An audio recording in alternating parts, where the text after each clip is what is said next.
Students, animal form and function में आज हम डिस्कस करेंगे mammalian digestive system.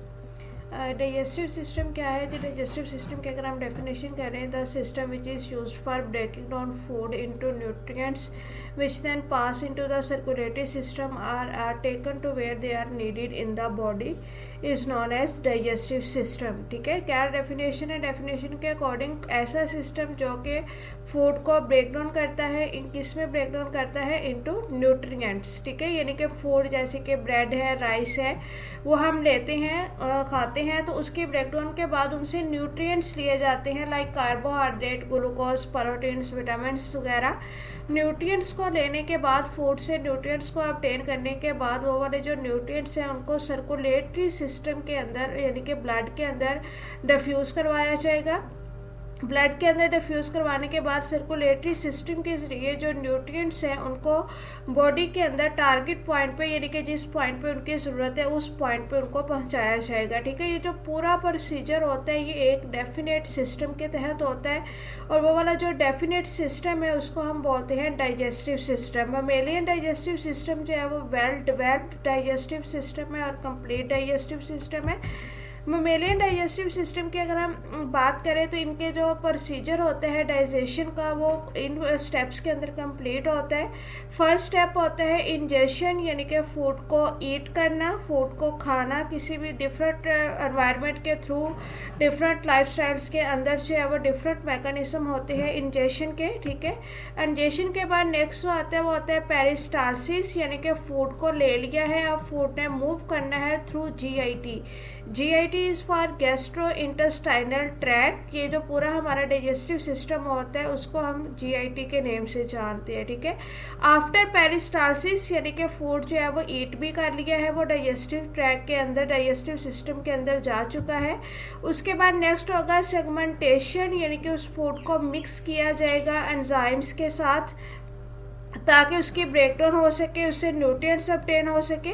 After segmentation next है सेक्रीशन, यानी कि उसके ऊपर जो है वो हार्मोन और एंजाइम और आयंस वगैरह रिलीज़ किए जाते हैं ब्रेकडाउन पर्पस के लिए। ठीक है, सेक्रीशन के बाद उसको डाइजेस्ट किया जाता है, यानी कि कम्प्लीटली वो ब्रेकडाउन हो जाता है, तो उस फॉर्म में हम उसको कहते हैं कि फूड जो है वो डाइजेस्टेड हो चुका है। ठीक है, डाइजेशन के बाद उसकी एब्जॉर्प्शन की जाएगी, यानी कि जो यूजेबल फूड है उसको ब्लड के अंदर ऐड करवा के पूरी बॉडी के अंदर मूव करवाया जाएगा, जहाँ जहाँ पे उनकी ज़रूरत है वहाँ पे उसको जो है वो अब्जॉर्ब किया जाएगा, बॉडी के टारगेट पॉइंट्स तक लेके जाया जाएगा। आफ्टर अब्जॉर्प्शन उसकी डेफिकेशन होगी, यानी कि जो अनअब्जॉर्ब फूड है उसको एज अ वेस्ट बॉडी से एलिमिनेट कर दिया जाएगा। नेक्स्ट गैस्ट्रो इंटेस्टाइनल ट्रैक, यानी कि जीआईटी क्या होती है? Pathway by which food enter the body and solid waste are expelled. ठीक है, यानी कि आप शॉर्ट फॉर्म में ये कह सकते हैं कि जो पूरे का पूरा सिस्टम है जहाँ से फूड जो है वो बॉडी के अंदर एंटर होता है और बॉडी से बाहर निकलता है, वो जो पूरा सिस्टम है उसको जीआईटी कहते हैं। ठीक है, इनको अदर वर्ड्स में डाइजेस्टिव ट्रैक या फिर एलिमेंट्री ट्रैक का नेम भी दिया जाता है। जो गैस्ट्रो इंटेस्टाइनल ट्रैक है इसके अंदर जो पार्ट्स हैं में माउथ है, फेरिंग्स है, एसोफिगस है, स्टमक है, स्मॉल इंटेस्टाइन है, लार्ज इंटेस्टाइन है और एनएस है। इसके अलावा कुछ एक्सेसरी ग्लैंड्स भी होते हैं जो कि इस ट्रैक के अंदर फूड की डाइजेशन में हेल्प करते हैं, वो इसका हिस्सा नहीं होते डाइजेस्टिव सिस्टम का, वो पार्ट उनको डाइजेस्टिव सिस्टम के अंदर इंक्लूड नहीं किया जाता मेन पार्ट्स के अंदर, लेकिन उनको एक्सेसरी ग्लैंड के तौर पर जो है वो किया जाता है, जो कि डाइजेशन के प्रोसीजर को बेटर करते हैं। सबसे पहला पार्ट माउथ यानी कि ओरल कैविटी है जीआईटी का। ठीक है, पहला पार्ट जो है वो ओरल कैविटी। ओरल कैविटी के अंदर जो कंपोनेंट्स होती हैं, लिप्स होती है, टंग है, सलाइवरी ग्लैंड है और टीथ है। पहला पार्ट है जी लिप्स। लिप्स जो है वो आउटर प्रोटेक्टिव पार्ट्स होते हैं। ठीक है, पेयर ऑफ लिप्स जो है वो प्रेजेंट होता है, और लिप्स जो होते हैं वो वेस्कुलराइज्ड होते हैं, यानी कि इनके अंदर ब्लड वेसल्स मौजूद होती हैं। लिप्स के अंदर जो है वो नर्व एंडिंग्स भी होती हैं, ये किसी भी किस्म के एनवायरमेंटल चेंज को या किसी भी किस्म के रिसेप्टर को जो है वो ईजिली डिटेक्ट कर लेते हैं। ठीक है, फंक्शन इनका क्या होता है डाइजेशन के अंदर, they involve in retain food during chewing. जब दांतों की मदद से फूड को च्यू कर रहे होते हैं तो जो लिप्स होते हैं वो उसको माउथ के अंदर रिटेन करने में हेल्प करते हैं ताकि वो माउथ से बाहर पुश आउट ना हो सके, ठीक है। इसके अलावा लिप्स जो होते हैं वो फोनेशन में भी रोल प्ले करते हैं। फोनेशन होता है साउंड प्रोडक्शन, यानी कि लिप्स की ओपनिंग और क्लोजिंग के साथ जो भी हम वर्ड, एक वर्ड को हम अगर डिफरेंट स्टाइल में लिप्स जो है वो ओपन करते हैं तो एक सेम वर्ड जो है उसकी जो साउंड है वो डिफरेंट हो सकती है, ठीक है। तो इस तरह से डिफरेंट टाइप की जो साउंड प्रोडक्शन है उसके अंदर भी लिप्स जो है वो रोल प्ले करते हैं। देन नेक्स्ट पार्ट आते हैं जी ओरल कैविटी का टीथ जो होते हैं वो मैकेनिकल प्रोसेसिंग ऑफ फूड के अंदर इन्वॉल्व होते हैं। डाइजेशन जो होती है वो 2 टाइप्स की होती है, मैकेनिकल एंड केमिकल, ठीक है। मैकेनिकल डाइजेशन में होता है सिर्फ फूड को लेना और उसको ब्रेक डाउन करना, और केमिकल डाइजेशन होता है उसको कम्प्लीटली डाइजेस्ट करना, ठीक है। तो जो टीथ्स हैं वो मैकेनिकल प्रोसेसिंग करते हैं, यानी कि फूड की ब्रेक डाउन करते हैं, उसको कम्प्लीटली डाइजेस्ट नहीं करते। मैमल्स के अंदर जो टीथ्स होते हैं वो इनेमल उनके ऊपर होता है, इनेमल कवरिंग, ये जो वाइट कवरिंग टीथ्स के ऊपर होती है ये एनेमल कवरिंग होती है। और टीथ्स जो होती है वो इस तरह एक रोज की फॉर्म में, 2 रोज में, आप अपर रो एंड लोअर रो की सूरत में जो है वो अरेंज्ड होते हैं, जिसको जास कहते हैं, ठीक है। 4 टाइप के टीथ्स होते हैं मैमल्स के अंदर, that are incisors, canines, premolars and molars. इसमें देखें जी जो अनसीजर्स होते हैं, अनसीजर्स जो है वो हमारे सबसे फ्रंट वाले दांत होते हैं, ठीक है। और इनका मेन फंक्शन क्या होता है, ये बाइटिंग के लिए और कटिंग के लिए यूज़ किए जाते हैं। अनसीजर्स के बाद जो साइडों पे थोड़े टैपर्ड, थोड़े नोकदार से दांत होते हैं वो किनाइन होते हैं। ये ग्रेस्पिंग के लिए और किसी चीज़ को टीयर करने के लिए, किसी चीज़ को चीरने फाड़ने के लिए यूज़ होते हैं, ठीक है। किनाइन्स के बाद प्रीमोलर्स होते हैं जो कि ग्राइंडिंग और क्रशिंग का काम करते हैं। देन मोलर्स हैं, और मोलर्स का भी यही काम है कि ये ग्राइंड करते हैं और क्रश करते हैं फूड को अच्छे तरह से। उसके बाद नेक्स्ट ऑर्गन है जी टंग। टंग जो है ये नॉर्मली कहा जाता है कि टंग जो है वो एक मसल है, ठीक है, लेकिन एक्चुअली टंग जो है वो ग्रुप ऑफ मसल्स है। इसमें डिफरेंट टाइप के मसल्स प्रेजेंट होते हैं। डाइजेशन के हवाले से इसका जो रोल होता है, ये फूड को टेस्ट करने के लिए जो है वो यूज़ की जाती है, और ये 5 बेसिक टेस्ट को जो है वो सेंस कर सकती है, ठीक है। हम पढ़ते ये हैं कि 4 टेस्ट होते हैं, लेकिन अकॉर्डिंग टू रिसेंट रिसर्चेस एक 5th टेस्ट भी है, ठीक है।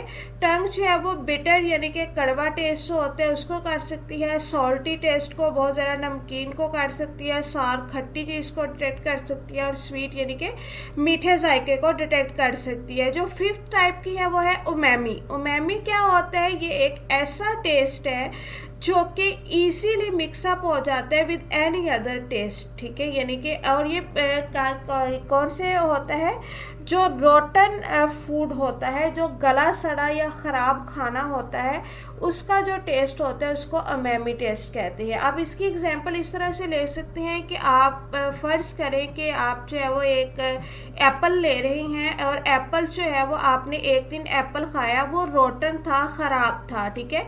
जैसे ही वो आपने ख़राब एप्पल खाया, आपकी जो टंग है वो फ़ौरन से उसका टेस्ट आपको डिटेक्ट करके बता देगी, यानी कि आपको पता चल जाएगा कि इसका जायका जो है वो ख़राब हो चुका है। लेकिन आप जो है वो उस जायके को, उस टेस्ट को 100% डिफाइन करने के काबिल नहीं है। जिस तरह हम बाकी चीज़ों को कह देते हैं ना, ये बहुत ज़्यादा नमकीन है, ये मीठा है, या ये कड़वा हो चुका है, या इसके अंदर जो है वो खट्टापन बहुत ज़्यादा आ गया है, ठीक है। तो जो ख़राब चीज़ होती है, आप उसके जो टेस्ट होता है उसको अप्रोक्सीमेट, यानी कि आप ये कहते हैं कि ये थोड़ा खट्टा खट्टा सा लग रहा है, या ये थोड़ा कड़वा सा लग रहा है। 100% आप उसको जो है वो नहीं कह सकते कि ये एग्जैक्टली इस टेस्ट का है, ठीक है। तो एक दिन में आपने एप्पल लिया, उसका जो टेस्ट है वो आपको लिटिल बिट बिटर फील हुआ, थोड़ा कड़वा फील हुआ, आपको पता चला कि ये जो एप्पल है ये ख़राब हो चुका है, ठीक है। Within very next day या after some few days again जो है वो एप्पल लें, वो ख़राब वाला एप्पल जो है वो अगेन आप खाएं, तो आप देखेंगे कि सेकंड टाइम जो आपने रोटन एप्पल खाया है उसका जो टेस्ट है वो पहले वाले एप्पल से डिफरेंट है। हालांकि दोनों जो है वो रोटन फॉर्म में थे, ख़राब फॉर्म में थे, गले हुए थे, या उसका वो उनका टेस्ट जो है वो ख़राब हो चुका था, लेकिन दोनों दफ़ा खाने से उनका जो टेस्ट है वो आपको डिफरेंट फील हुआ है। सिर्फ ये सेंस फील हुई है कि इसका जायका ख़राब है, ये 100% सेंस फील नहीं होती कि वो जो ख़राब जायका है वो किस किस्म का है। किसी भी खाने को ले लें, कोई भी ख़राब खाना जो होता है जब हम उसको 1 से 2 टाइम जो है वो खाएंगे तो हर दफ़ा उसका जो टेस्ट होता है वो डिफरेंट होता है, ठीक है, यानी कि कोई फिक्स टेस्ट नहीं है। आप शॉर्ट फॉर्म में जनरल कंसेप्ट ये भी लिया चाहते हैं कि जो सबसे रीसेंट चीज़ खाई होती है उसी का टेस्ट उसके अंदर मिक्सअप हो जाता है। आपने एक मीठी चीज़ खाई है, उसके बाद एक ख़राब चीज़ खाएंगे तो उसका जो जायका वो आपको बहुत ज़्यादा मीठा मीठा सा लगना लग जाएगा, ठीक है। तो ये एक कंसेप्ट है, इसकी कोई साइंटिफिक लॉजिक नहीं है, ठीक है। तो उमामी टेस्ट क्या होता है? ऐसा टेस्ट होता है जो कि इजीली किसी भी टेस्ट के साथ जो है वो मिक्सअप हो जाता है, और आप इसको साइंटिफिक वे से ये कह सकते हैं कि जो रोटन फूड का टेस्ट होता है वो उमामी टेस्ट होता है, और जो हमारी टंग होती है वो अपने टेस्ट बड्स की मदद से इन टेस्ट को डिटेक्ट कर लेती है। इस तरह से जो है वो टंग का अगर हम स्ट्रक्चर देखें तो इस तरह से इसकी जो है वो जनरल एनाटॉमी होती है, जिसके थ्रू जो है वो इनमें डिफरेंट टेस्ट बड्स और डिफरेंट जो है वो स्ट्रक्चर्स प्रेजेंट होते हैं। उसके बाद नेक्स्ट पार्ट जो है ओरल कैविटी का वह है जी सलाइवरी ग्लैंड्स। सलाइवरी ग्लैंड्स जो होते हैं वो सलाइवा प्रोड्यूस करते हैं ओरल कैविटी के अंदर, और सलाइवा का फंक्शन डाइजेशन के अंदर क्या होता है कि ये फूड को मॉइस्ट करता है, फूड को नरम मुलायम करता है, ठीक है। सलाइवा के अंदर एंजाइम्स मौजूद होते हैं like ptyalin enzymes and salivary amylase enzyme. जो पटाइलियन ये जो इंजाइम्स होते हैं ये स्टार्च की और जो है वो कार्बोहाइड्रेट्स की डाइजेशन में हेल्प करते हैं, ठीक है, और जो पॉलीसेक्राइड्स वगैरह के अंदर उसको चेंज कर देते हैं, यानी कि जो स्टार्च की डाइजेशन होती है वो माउथ के अंदर ही हो जाती है। इसलिए कहा जाता है कि माउथ ओरल कैविटी के अंदर पार्शियल डाइजेशन हो जाती है फूड की। सलाइवरी ग्लैंड्स जो होते हैं ये 3 टाइप्स के होते हैं। पैराटिड ग्लैंड्स होते हैं, सब मैंडिबुलर ग्लैंड्स होते हैं, और सब लिंगुइनल ग्लैंड्स होते हैं। उसके बाद ओरल कैविटी के बाद नेक्स्ट जो पार्ट आता है वो आता है जी इसोफिगस का। इसोफिगस क्या है? A tube connecting the mouth to the stomach, यानी कि एक ट्यूब है जो कि माउथ से स्टार्ट हो रही है, ओरल कैविटी के बाद स्टार्ट हो रही है और स्टमक के पास जाके ख़त्म हो रही है, ठीक है। और ये हमारी थोरेसिक कैविटी यानी कि गले से जो है वो गुजरती है, और टोटल जो है ये एक फेरिंग्स होता है जिसके अंदर जो है वो एसोफिगस और ट्रेकिया ये होता है, यानी कि विंड पाइप और फूड पाइप होता है। तो जो एसोफिगस होता है ये विंड पाइप के बिहाइंड साइड पे होता है, और एक एपिग्लोटिस जो है वो इनकी ओपनिंग को कवर करके रखे हुए होता है ताकि ईटिंग के दौरान जो फूड है वो गलती से विंड पाइप के अंदर एंटर ना हो जाए, ठीक है।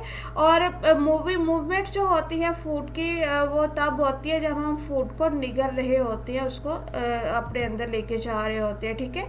मूवमेंट जो होती है फूड के एसोफिगस के अंदर से वो पेरिस्टोलसिस के थ्रू होती है। पेरिस्टोलसिस क्या होती है? Series of involuntary rhythmic contractions, यानी कि वेव लाइक मूवमेंट होते हैं, जहाँ पे आप देख सकते हैं कि ये हमारे पास एसोफिगस है, एसोफिगस के अंदर ये बोलस है, ठीक है। बोलस क्या है जी? जो हमने पढ़ा कि जब ओरल कैविटी के अंदर जो है वो खुराक की डाइजेशन हो चुकी होती है, मतलब पार्शियल डाइजेशन हो चुकी होती है, तो आफ्टर पार्शियल डाइजेशन जो हमारी टंग होती है वो उस फूड को एक बॉल की फॉर्म में रोल करके जो है वो स्टमक की तरफ भेजती है, एसोफिगस की तरफ भेजती है। तो वो जो बॉल के फॉर्म में रोल हुआ फूड होता है उसको जो है वो बोलस कहते हैं, ठीक है।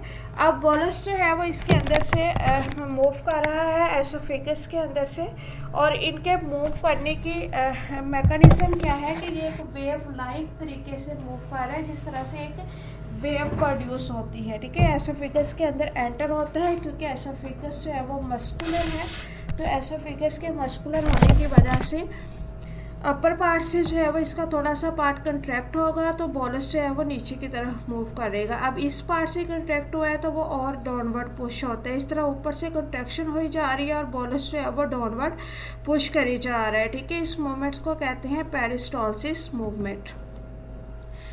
अब पेरिस्टालसिस मूवमेंट के थ्रू जब फूड जो है वो स्टमक के अंदर एंटर होता है तो उस एंटरिंग पॉइंट पे एक जो है वो स्फिंक्टर प्रेजेंट होता है, जिसको बोलते हैं एसोफेगल स्फिंक्टर या फिर कार्डियक स्फिंक्टर। ठीक है, ये एक मसल टाइट मसल्स होती हैं जो कि इस बात को इंश्योर करते हैं कि अगर फूड एक दफ़ा स्टमक के अंदर एंटर हो गया है तो वो एंटी पेरिस्टालसिस ना करे।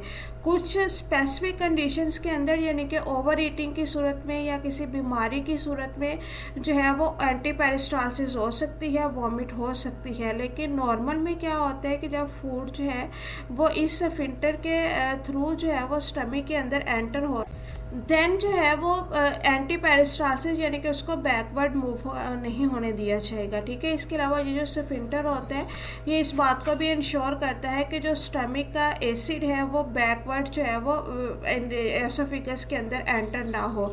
इसलिए जब वॉमिट की कंडीशन होती है तो वॉमिट की कंडीशन में जो है वो हमारी थोरेसिक कैविटी के अंदर, गले के अंदर या मुंह के अंदर जो फूड जो है वो एंटी पेरिस्टालसिस के थ्रू आता है, वॉमिटिंग के ज़रिए आता है, वो थोड़ा कड़वा या थोड़ा पंचेंट फील होता है क्योंकि उसके अंदर स्टमक एसिड जो है वो शामिल हो चुका होता है।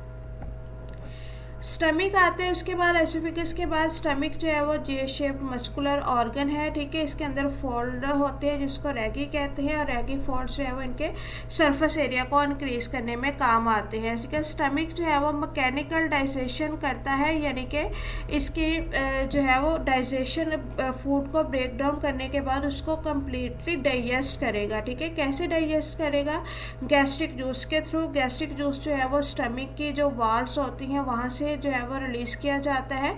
जो बॉलिस जो है, जो एसोफेगस से स्टमक के अंदर एंटर हुआ है, वो बॉलिस जो है वो गैस्ट्रिक जूस के साथ मिक्सअप हो जाता है, और गैस्ट्रिक जूस के साथ मिक्सअप होने के बाद वो जो बॉलिस है उसको अब हम काइम का नेम देंगे, यानी कि अब वो काइम फॉर्म में आ चुका है after it's mixing with gastric juice. Stomach के अंदर जो एंजाइम्स होते हैं, एचसीएल सेक्रेशंस होती हैं जो कि फूड के अंदर मौजूद माइक्रोब्स को किल करती हैं। इसके अलावा पेप्सिन सेक्रेशंस होती हैं जो कि फूड के अंदर प्रोटीन्स को ब्रेक डाउन करती हैं। ठीक है, स्टमक के अंदर जो फूड है उसकी पार्शियल डाइजेशन के बाद, यानी कि काइम बनने के बाद और उसके अंदर से ब्रेक डाउन होने के बाद वो अगेन एक स्फिंक्टर के ज़रिए स्मॉल इंटेस्टाइन के अंदर जाएगा। ये वाला जो स्फिंक्टर है इसको पाइलोरिक स्फिंक्टर कहते हैं। ठीक है, और पाइलोरिक स्फिंक्टर के थ्रू जो काइम होता है वो स्मॉल इंटेस्टाइन में मूव कर जाता है। स्मॉल इंटेस्टाइन जो है वो कंप्लीट डाइजेशन करती है फूड की, और स्मॉल इंटेस्टाइन के 3 पार्ट्स होते हैं। ड्यूडेनम है, ड्यूडेनम फर्स्ट पार्ट है जो कि स्टमक के बिल्कुल बाद स्टार्ट होता है। उसके बाद सेकंड पार्ट होता है ज्यूजिनम, जिसके अंदर ज़्यादा से ज़्यादा मेजॉरिटी ऑफ जो अब्जॉर्प्शन है वो ज्यूजिनम पार्ट के अंदर होती है। और थर्ड पार्ट होता है इलियम, जिसके अंदर सारे के सारे लेफ्ट ओवर्स होते हैं, वेस्ट मटेरियल होता है, और इसका काम जस्ट ये होता है कि ये उन लेफ्ट ओवर्स को लार्ज इंटेस्टाइन को पास आउट कर दे। ठीक है, स्ट्रक्चर के थ्रू अगर आप देखें तो इस तरह देखें, स्टमक है, ये स्टमक के फ़ौरन बाद जो पार्ट स्टार्ट हो रहा है ये इसका ड्यूडेनम पार्ट है। उसके बाद ये जो रेडिश सा पार्ट है ये इसका ज्यूजिनम पार्ट है, और आफ्टर दिस पार्ट ये जो लास्ट पार्ट है वो इसका इलियम पार्ट है। ड्यूडेनम पार्ट को देखें तो ड्यूडेनम जो है वो फर्स्ट पार्ट होता है स्मॉल इंटेस्टाइन का, अप्रोक्सीमेटली 30 सेंटीमीटर इसकी लेंथ होती है, और most of the digestion procedure जो है वो ड्यूडेनम के अंदर कंप्लीट होता है। ठीक है, ये बात याद रखिएगा कि डाइजेशन जो है वो स्मॉल इंटेस्टाइन के अंदर कंप्लीट होती है, अब्जॉर्प्शन जो है वो स्मॉल इंटेस्टाइन से स्टार्ट होती है। ठीक है, तो डाइजेशन जो है वो जो कंप्लीट होती है स्मॉल इंटेस्टाइन के अंदर, वो किस पार्ट के अंदर होती है? उसके ड्यूडेनम पार्ट के अंदर। उसके बाद इसके अंदर कुछ एंजाइम्स होती हैं, जो एंजाइम्स जो है वो पैंक्रियास और गाल ब्लैडर से सेक्रेट किए जाते हैं, और इसके अलावा इसके अंदर इनर फोल्डिंग्स होती हैं फिंगर लाइक, जिसको विलाई कहते हैं, जिसकी वजह से इनका जो एरिया होता है वो ज़्यादा होता है। और हर विलाई के अंदर मन्यूट ब्रश लाइक स्ट्रक्चर्स होते हैं जिनको माइक्रोविलाई कहते हैं, जिनकी वजह से इनका जो एरिया होता है वो ज़्यादा हो जाता है, और जो रेट ऑफ अब्जॉर्प्शन है वो इनका इंक्रीज होता है। उसके बाद सेकंड पार्ट होता है ज्यूचिनम। ज्यूचिनम जो है वो 2.5 मीटर लॉन्ग होता है। ये कुछ डाइजेशन इसके अंदर भी कंप्लीट होती है, लेकिन इसके अंदर जो है वो विलाई और माइक्रोविलाई ज़्यादा होते हैं, क्योंकि ये जो है वो एब्जॉर्प्शन में ज़्यादा रोल प्ले करता है। इसका जो मेजर काम है वो एब्जॉर्प्शन करना है, लेकिन एज अ माइनर वर्क ये थोड़ी बहुत डाइजेशन भी करता है। उसके बाद इलियम है जी। इलियम जो है वो 3 मीटर लॉन्ग होता है। इलियम के अंदर विलाई और माइक्रोविलाई बहुत थोड़े होते हैं। क्यों? क्योंकि इसके अंदर ना तो बहुत ज़्यादा डाइजेशन होनी है, ना ही इसके अंदर अब्जॉर्प्शन होनी है। ठीक है, इसका काम क्या होता है, कुछ थोड़ी बहुत अब्जॉर्प्शन इसके अंदर होती है, लेकिन बहुत इसका मेजर पर्पस नहीं है अब्जॉर्प्शन करना। मेजर पर्पस इसका जो है वो ये है कि जो लेफ्ट ओवर वेस्ट है ये उनको स्टोर करता है और उनको लार्ज इंटेस्टाइन को पास आउट करने का रिस्पॉन्सिबल होता है। फंक्शन ऑफ स्मॉल इंटेस्टाइन में देखें, जो टोटल डाइजेशन है उसका 90% जो है वो स्मॉल इंटेस्टाइन के अंदर होता है, और जो 10% होता है वो स्टमक और लार्ज इंटेस्टाइन में होता है। ठीक है, मेन फंक्शन इसका ये होता है कि ये न्यूट्रिएंट्स को न्यूट्रिएंट और मिनरल्स को जो है वो अब्जॉर्ब करता है। जैसे कि प्रोटीन जो है, प्रोटीन्स, पेप्टाइड और अमाइनो एसिड्स जो है उनको ये अब्जॉर्ब करता है। ठीक है, डाइजेस्ट करता है। कैसे डाइजेस्ट करता है? Bye enzyme. एंजाइम का नेम है जी ट्रिप्सन और काइमोट्रिप्सन, और ये दोनों एंजाइम जो होते हैं वो पैंक्रियास से सेक्रेट होते हैं। पैंक्रियास से सेक्रेट हुए ये एंजाइम्स जो हैं वो स्मॉल इंटेस्टाइन के अंदर प्रोटीन्स की डाइजेशन के काम आते हैं। इसके अलावा लिपिड्स की डाइजेशन करते हैं। लिपिड्स की डाइजेशन के लिए लाइपेज एंजाइम होता है जो कि पैंक्रियास से सेक्रेट किया जाता है, और लाइपेज एंजाइम जो होता है वो फूड के अंदर मौजूद फैट्स के ऊपर एक्ट करता है और फैट और लिपिड्स को जो है वो डाइजेस्ट करता है। ठीक है, इसके अलावा कार्बोहाइड्रेट्स होते हैं। कार्बोहाइड्रेट्स को सिंपल शुगर और मोनोसेक्राइड्स के अंदर जो है वो डाइजेस्ट करवाया जाता है। जो पैंक्रियाटिक अमाइलेज होते हैं ये भी पैंक्रियास से सेक्रेट होता है, ये कार्बोहाइड्रेट्स की ब्रेकडाउन करता है। इसके अलावा कुछ कार्बोहाइड्रेट्स ऐसे होते हैं जो कि अनडाइजेस्टेड फॉर्म में ही लार्ज इंटेस्टाइन को पास हो जाते हैं, और उनकी जो ब्रेकडाउन होती है वो लार्ज इंटेस्टाइन के अंदर जाके जो है वो लार्ज इंटेस्टाइन के अंदर मौजूद बैक्टीरिया की मदद से होती है। हमारे पास नेक्स्ट है जी लार्ज इंटेस्टाइन। लास्ट पोर्शन आता है ये हमारे डाइजेस्टिव सिस्टम का। लार्ज इंटेस्टाइन जो है वो बहुत डिस्टिंक्ट 3 पार्ट से ये बनी हुई होती है, सीकम, कोलोन एंड रेक्टम। ठीक है, जो सीकम है वो सबसे फर्स्ट पार्ट होता है जहाँ से स्मॉल इंटेस्टाइन ख़त्म होती है और लार्ज इंटेस्टाइन स्टार्ट होती है, तो ये वाला जो सबसे फर्स्ट पार्ट है ये इसका सीकम है। ठीक है, सीकम के बाद जो नेक्स्ट पार्ट है इसका ये वाला, ये इसका कोलोन पार्ट है। ये जो रेडिश कलर में है ये कोलोन है। कोलोन को फर्दर जो है वो 4 पार्ट्स के अंदर डिवाइड किया जाता है।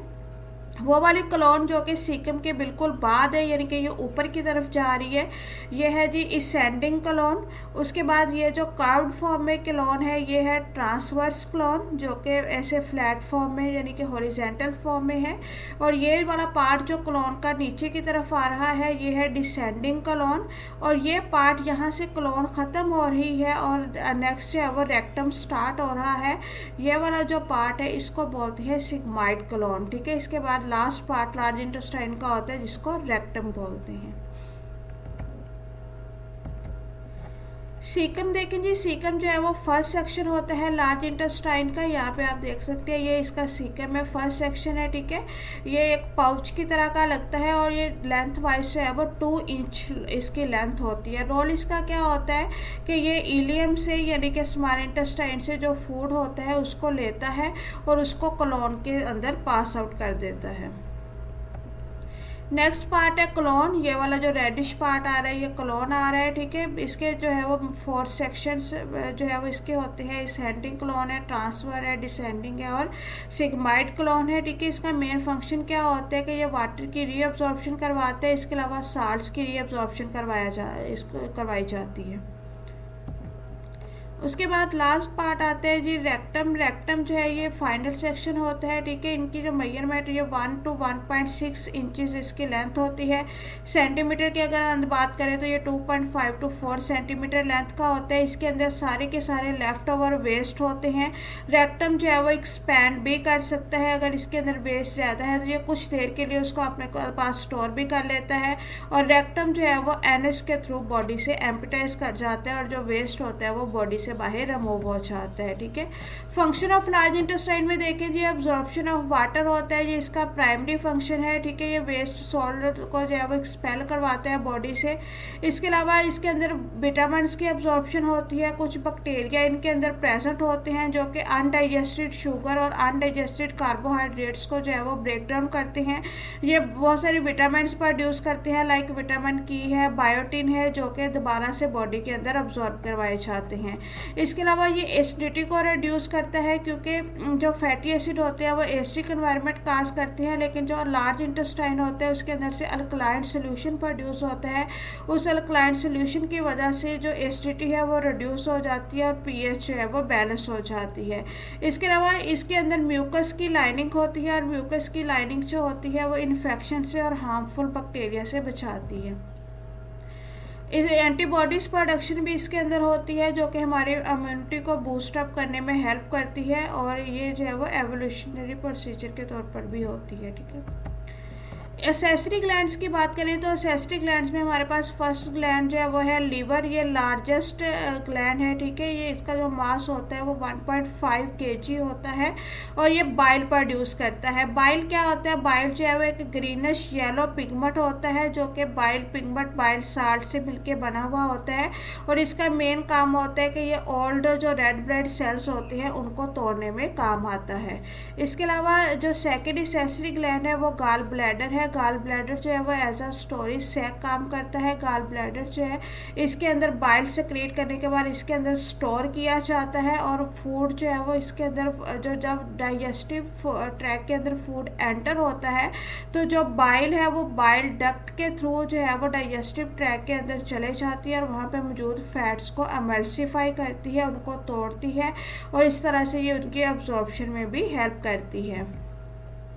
उसके बाद है जी पेंक्रियास। पेंक्रियास जो है वो डिफरेंट इंजाइम सेक्रेट करता है स्मॉल इंटेस्टाइन के अंदर, जो कि कार्बोहाइड्रेट, लिपिड और प्रोटीन्स को डाइजेस्ट करने के काम आते हैं, जो कि अभी हमने स्मॉल इंटेस्टाइन के फंक्शंस में डिस्कस किए हैं, ठीक है। और इसका मेन फंक्शन क्या होता है कि ये न्यूट्रलाइज करता है स्टमक के HCl को, न्यूट्रलाइज करता है, उसकी pH को चेंज करता है। इसके अलावा ये डेली जो है वो 1.0 लीटर जो है यानी कि जो है वो पैंक्रियाटिक फ्लूइड पर डे जो है वो रिलीज़ करता है डाइजेस्टिव ट्रैक के अंदर।